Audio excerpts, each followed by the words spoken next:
UPSC यानी कि civil service prelims होने के बाद आपकी मुख्य परीक्षा होती है। मुख्य परीक्षा में एक पेपर होता है निबंध का। मैं ऐसे की बात कर रहा हूँ। 250 नंबर का रहता है, 3 घंटे का समय मिलता है इसके लिए। और आप देखिए, 2 निबंध आपको लिखने होते हैं। और याद रखिए, निबंध मेरिट बेस्ड पेपर है। कहने का मतलब है कि जो फाइनल मेरिट लिस्ट बनती है ना, जिसके आधार पर आपको कोई पद मिलता है, उसमें नंबर जोड़े जाते हैं निबंध के। तो निबंध को आप लोग सीरियसली लिया करिएगा, इसकी प्रैक्टिस करते रहिए। और आप सभी जानते हैं कि निबंध के लिए अलग से कोई सिलेबस नहीं है। आप लोग जीके जीएस को पढ़ते हैं ना, न्यूज़पेपर आर्टिकल एडिटोरियल पढ़ते रहते हैं ना, यहीं से आपका स्टडी मटेरियल तैयार हो जाता है। बस आपको लिखने की कला आनी चाहिए। आपके सामने एक कॉपी है, अरविंद प्रताप सिंह की है। ये 2017 की यूपीएससी में सिलेक्टेड है। इनकी रैंक है 161वीं। तो इनकी कॉपी है, यहाँ से आप लोग शुरुआत कर सकते हैं। आप लोग कहते रहते हैं ना कि भैया हम कैसे लिखें, हमें समझ में नहीं आता है। तो इन्होंने जिस तरह से लिखा है उस तरह से कम आप शुरुआत करिए। उसके बाद लिखते लिखते आपको प्रैक्टिस करते करते आपको सब कुछ समझ में आने लगेगा। और ये आप देखिए हिंदी मीडियम के हैं, ये भी याद रखिएगा। और ये जो अनुदेश दिए रहते हैं इन्हें जरूर पढ़ा करिएगा। प्रवेश पत्र में प्राधिकृत माध्यम में निबंध लिखना आवश्यक है। इस माध्यम का स्पष्ट उल्लेख प्रश्न सह उत्तर क्यूसीए पुस्तिका के मुख्य पृष्ठ पर निर्दिष्ट स्थान पर करना आवश्यक है। प्राधिकृत माध्यम के अलावा अन्य माध्यम में लिखे गए उत्तरों को अंक नहीं दिए जाएंगे। अब आपने हिंदी सेलेक्ट किया है तो हिंदी में लिखेंगे। प्रश्नों के उत्तर निर्दिष्ट किए गए शब्द संख्या के अनुसार होना चाहिए। देखिए, 1000 से 1200 शब्द में एक निबंध आपको लिखना है, तो इतने में लगभग होना चाहिए। थोड़ा बहुत ऊपर सोच सकता है। अब 1000 की जगह आप 500 में लिख दीजिए, फिर क्या फर्क पड़ेगा? फिर आप देखिए आपको नंबर नहीं मिलेंगे। या 1200 की जगह आप लोग 1800 शब्द लिख दीजिए, 1600 शब्द लिख दीजिए। ये तो घोर आप एक तरह से कहिए शब्दों का उल्लंघन होगा। तो प्रश्न सहोत्तर पुस्तिका में खाली छोड़ेगा, कोई पृष्ठ अथवा पृष्ठ के भाग को आप लोग इस तरह से पूर्णता काट दिया करिएगा। ठीक है।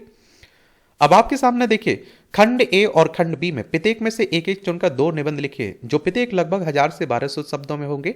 125-25 नंबर के 2 निबंध लिखना है, यानी कि 250 नंबर हो गए।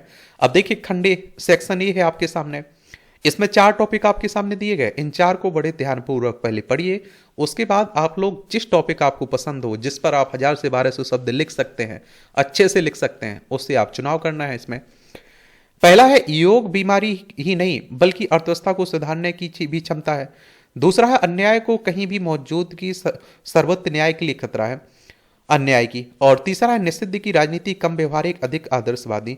और चौथा है, महिलाओं की भागीदारी से बढ़ता हुआ आर्थिक विकास। इन 4 टॉपिक को ध्यानपूर्वक पढ़िए। उसके बाद आप लोगों को लिखना है। इन्होंने देखिए महिलाओं की भागीदारी से बढ़ता हुआ आर्थिक विकास, ये चौथा टॉपिक चुना है। और देखिए, टॉपिक को जब आप लोग जिस टॉपिक को चुनते हैं उसी के आसपास आपको लिखना है। और निबंध हमेशा पैराग्राफ में लिखना है। ठीक है। और देखिए, निबंध की शुरुआत आप लोग किसी उदाहरण से कर सकते हैं, किसी कोट से कर सकते हैं कि किसी महापुरुष ने कुछ कहा हुआ है। देखिए, पढ़िए गीता बनिए सीता, फिर इन सब में लगा पलीता, किसी मोर की बन परिणीता, निज घर बार बसाएं, होए कटीली लकड़ी गीली, आंखें सीली तबीयत ढीली, घर की सबसे बड़ी पतीली भर कर भास बसाएं। रघुवीर सहार ने एक बात कही है, देख रहे हैं आप लोग। इन्होंने इन लाइनों से निबंध की शुरुआत कर दी। तो ऐसे ही आपको कहना है। ये आप देखते हैं कि महिला होने की, विशेषकर भारतीय महिला होने की विडंबना को इन पंक्तियों में मार्मिक ढंग से व्यक्त किया गया है। आदिम साम्यवाद जैसी यूरोपियाई कल्पनाओं को छोड़ दें तो वास्तव में मानव सभ्यता के इतिहास में हमेशा ही महिलाओं को भेदभाव और बंदिशों का सामना करना पड़ा। गार्गी अपाला घोषा जैसी विदुषियों का नाम, अथवा आधुनिक विश्व में गोल्डा मार, भंडार Nike, Margaret Thatcher, Indira Gandhi के उदाहरण भी इस सत्य से को ढकने में असमर्थ हैं। परस्पर आप देखते हैं कि ये आप देखेंगे, परंपरा की दुहाई देकर महिलाओं को घर की सीमाओं में बंद करके रखा गया है, और परिवार को ही नहीं उनकी दुनिया बना दिया गया है। और शिक्षा, स्वास्थ्य, पोषण में भी उन्हें पुरुषों के उच्छेद ही मिला है। आप देखते हैं, ये सराहनीय प्रयास, अच्छा आरंभ किया है इन्होंने, ये बताया जा रहा है। इसीलिए तो कहते हैं कि आप लोग कॉपी चेक करवाया करिएगा, निबंध लिखा करिएगा। ठीक है। आपको फिर सुझाव दिए जाएंगे कि आपने कैसी लिखी है, कहाँ आपने कमियां छोड़ दी हैं, कौन सी कमियां हैं। समझ रहे हैं?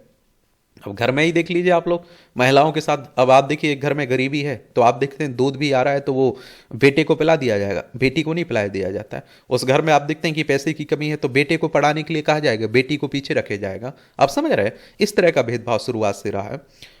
और आप देखते हैं कि कुछ तो सभ्यता के प्रकाश से और कुछ आर्थिक जरूरतों के दबाव बस धीरे धीरे व्यापक समाज और अर्थव्यवस्था में महिलाओं की भागीदारी बढ़ने लगी। 20वीं सदी में परिवर्तन प्रत्यक्ष रूप से दृष्टिगोचर होने लगे।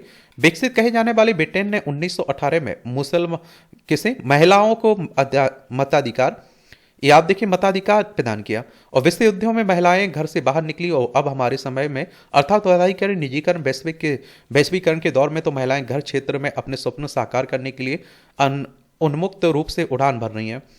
और देखिए ये आप देखें कुछ शर्तों के साथ 1928 में समान रूप से मताधिकार दिया गया, और इसका भी उल्लेख कर दीजिए, इस सुझाव दिया जा रहा है इन्हें।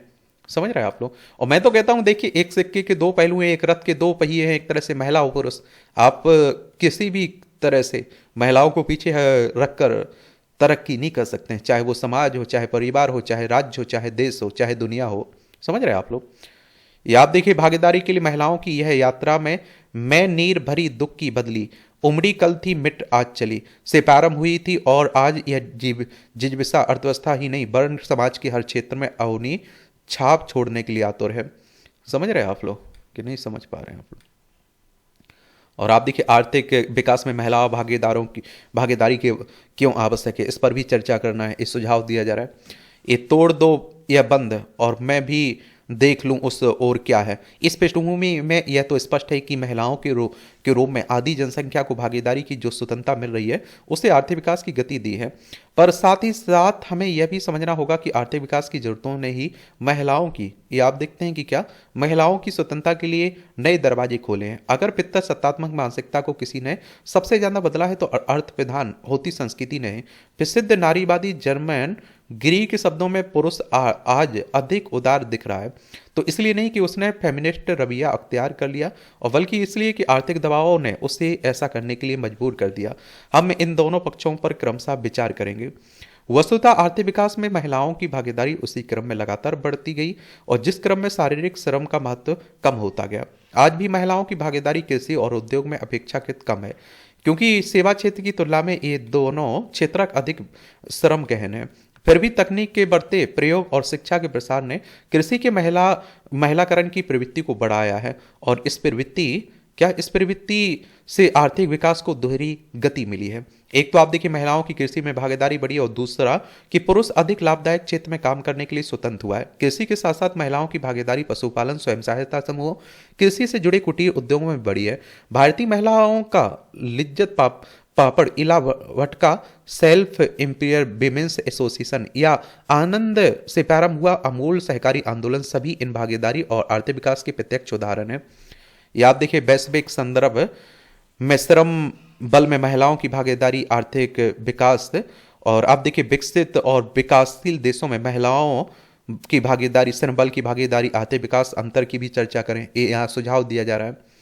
और आप देखिए विशेषकर भारत के परिप्रेक्ष्य में उद्योग क्षेत्र में महिलाओं की भागीदारी के वैसे अवसर नहीं हुए जैसे अपेक्षा थी। एक तो भारतीय अर्थव्यवस्था में सेवा क्षेत्र तेजी से निकल गए, और दूसरी तरफ औद्योगिक क्षेत्र विशेषकर विनिर्माण क्षेत्र में रोजगार के अवसर ही कम सृजित हुए हैं।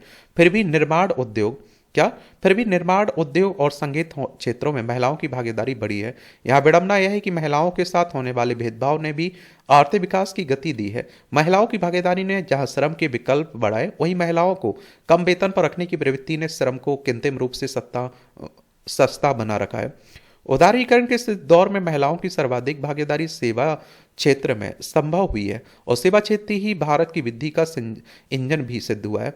सेवा क्षेत्र में शारीरिक श्रम की कम आवश्यकता होने और सुरक्षित आहार दशाओं की उपलब्धता और महिलाओं में शिक्षा के बढ़ते स्तर, उनकी कैरिंग छवि ने इस क्षेत्र को और भी आकर्षक बनाया। आज हॉस्पिटल से लेकर बैंकिंग, बीमा, पर्यटन, होटल, आउटसोर्सिंग, शिक्षा, कॉल सेंटर जैसे क्षेत्रों में महिलाओं की भागीदारी तेजी से बढ़ी है।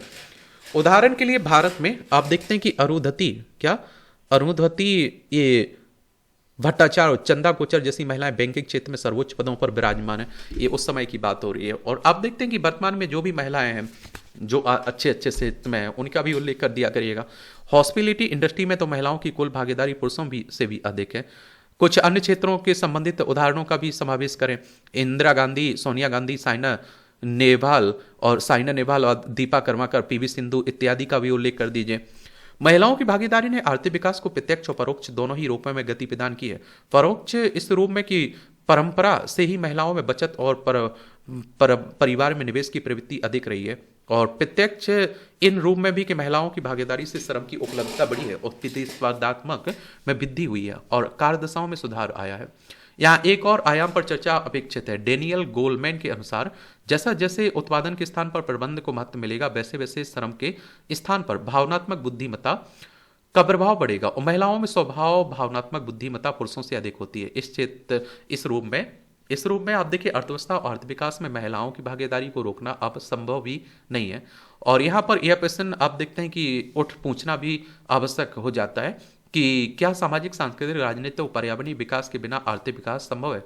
सतत विकास की अवधारणा में महिलाओं की भागीदारी से क्या लाभ संभावित हैं? वास्तव में इसका उत्तर यही है कि आर्थिक विकास को सतत और दीर्घकालिक बनाए रखने के लिए जरूरी है कि इन क्षेत्रों में भी महिलाएं की भागीदारी को प्रोत्साहन दिया जाए। उदाहरण के लिए राजनीतिक निर्णय निर्माण में भारतीय महिलाओं की भागीदारी उच्च संस्थान में 11 से 12% ही है। वहीं कन्या भ्रूण हत्या, भेदभाव, बलात्कार, दहेज हत्या वाले समाज में आर्थिक विकास की को कभी भी बंधन मुक्त वातावरण मिलने की संभावना नहीं है। वास्तव में महिलाओं के प्रति होने वाले भेदभाव को आप देखते हैं कि क्या कम करके हम पूरे समाज को ही खुली हवा में सांस लेने में समर्थ बना रहे हैं, और इको फेमिनिज्म की अवधारणा इसी का घोतक है। ये आप देखिए, इन्हें कुछ सुझाव दिया जा रहा है यहाँ, ये भी पढ़ लिया करिएगा, समझ रहे। ये आप देखेंगे कि शैक्षिक स्तर, लिंगानुपात, शिशु लिंगानुपात और बाल विवाह, जिम्मेदारियों का दोहरा बोझ इत्यादि की भी चर्चा करें। ये सुझाव दिया जा रहा है, समझ रहे आप लोग। और ये आप देखेंगे कि माँ और पत्नी के रूप में स्वस्थ समाज के निर्माण में महिलाओं की भूमिका की भी चर्चा करें, ये भी सुझाव दिया जा रहा है। साथ ही साथ हमें यह भी जानने की जरूरत है कि महिलाओं की बढ़ती भागीदारी से कुछ तत्कालिक समस्याएं भी उत्पन्न हो रही हैं। भारतीय समाज और परिवार का ताना बाना महिलाओं के त्याग और बलिदान पर ही टिका रहा है। अब महिलाओं के कामकाजी बनने से बच्चों और वृद्धों की देखभाल की समस्या सामने आ रही है। पारिवारिक विघटन और तलाक के मामले में वृद्धि हो रही है। स्वयं महिलाओं को भी सॉफ्ट छवि वाले क्षेत्रों तक सीमित रखा गया है। यहाँ सकारात्मक संकेत यही है कि धीरे धीरे पुरुष भी महिलाओं की बदलती भूमिका को समझकर अपना योगदान करने लगे हैं। यह आवश्यक है कि पुरुष अपने आप देखिए कामकाज के साथ परिवार पर भी ध्यान दे और महिलाओं का हाथ बटाएं। पुरुष और महिलाओं के सहयोग से ही हम आर्थिक विकास के साथ साथ मानव विकास में भी प्रगति कर सकेंगे। महिलाओं की भागीदारी से आर्थिक विकास को रफ्तार तो मिली है, पर यह रफ्तार जारी रहे, विकास सतत विकास में परिवर्तित हो, इसके लिए पुरुष और महिला दोनों को स्वच्छंद से वो मनासी जानताम के भाव से सामाजिक निर्माण में योगदान देना होगा। नारी प्रगतिशील समाज के सपनों को साकार किया जा सकता है। और जयशंकर प्रसाद के शब्दों में, नारी तुम केवल सिद्धा हो, विश्वास रजत नग पल में पीयूष स्रोत भी सी बहा करो जीवन के सुंदर समतल में। ये आप देखिए, आपका प्रयास सराहनीय है। ये 59 नंबर दिए गए, कितने 59, 125 नंबर में से 59 नंबर इन्हें मिले हुए हैं।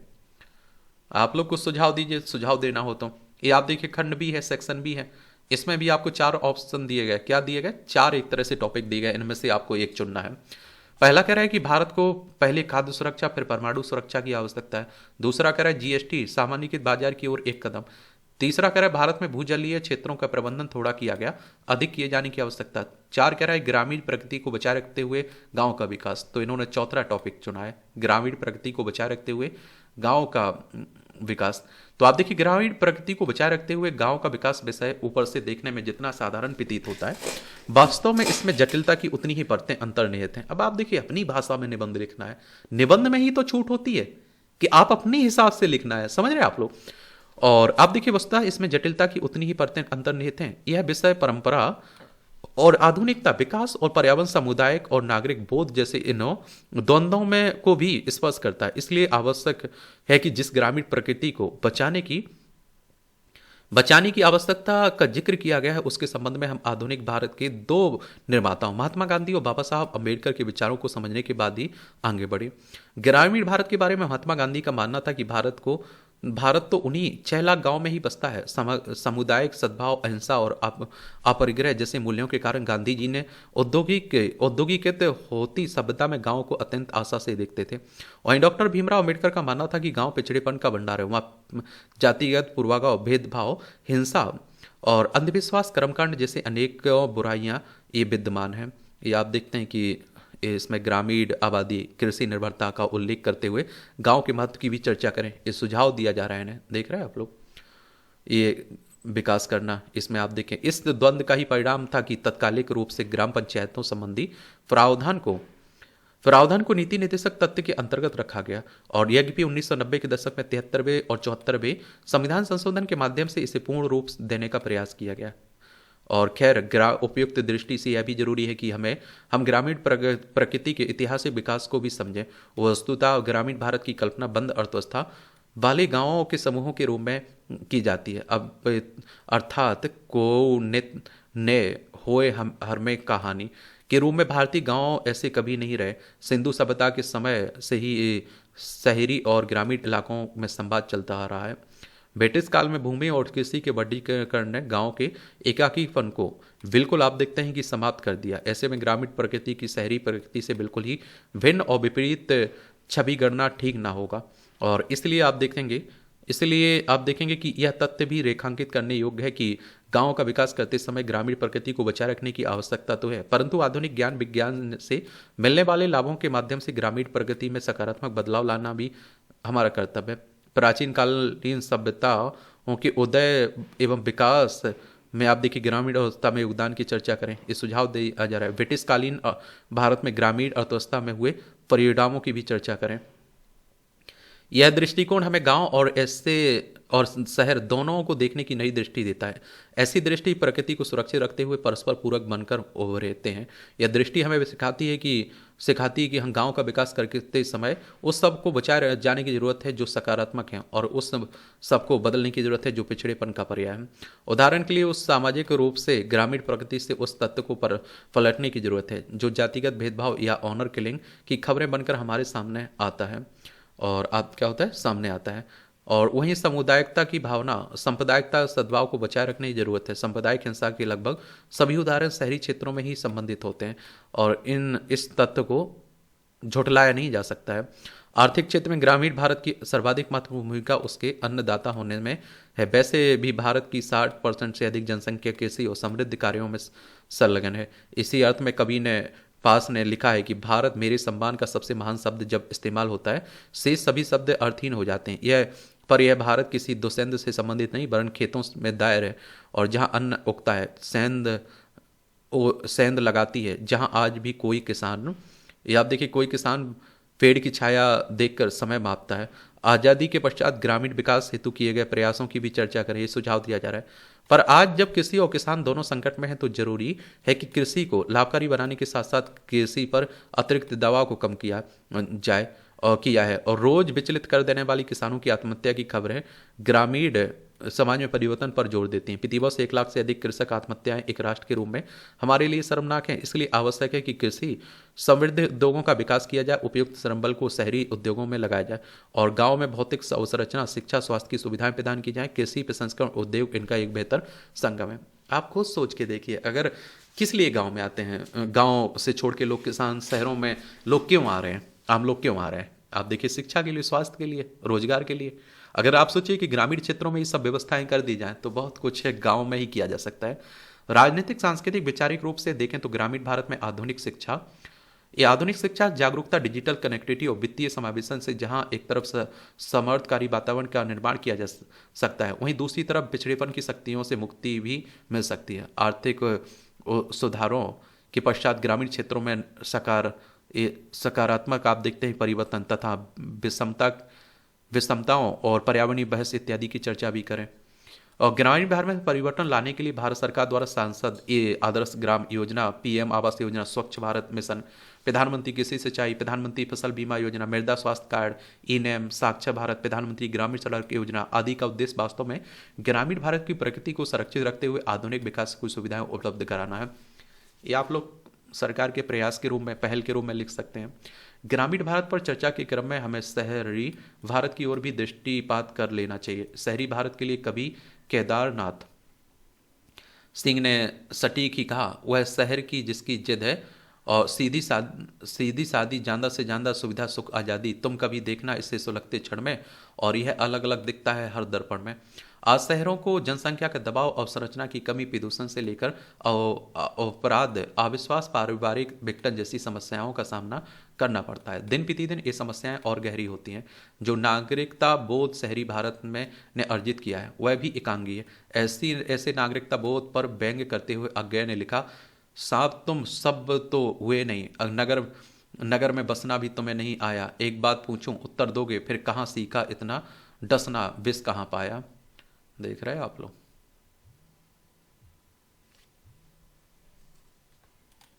इस रूप में आज आवश्यकता है कि शहर और गांवों को एक दूसरे का पूरक मानकर उनके स्वभाव में मूलभूत परिवर्तन किए बिना विकास के लाभों का वितरण हो। एपीजे अब्दुल कलाम द्वारा प्रस्तावित पूरा मॉडल इस दिशा में समाधान उपलब्ध कराता है, और जहां शहर और गांवों के स्वभाव को अक्षुण्ण रखते हुए संपर्क पर जोर दिया।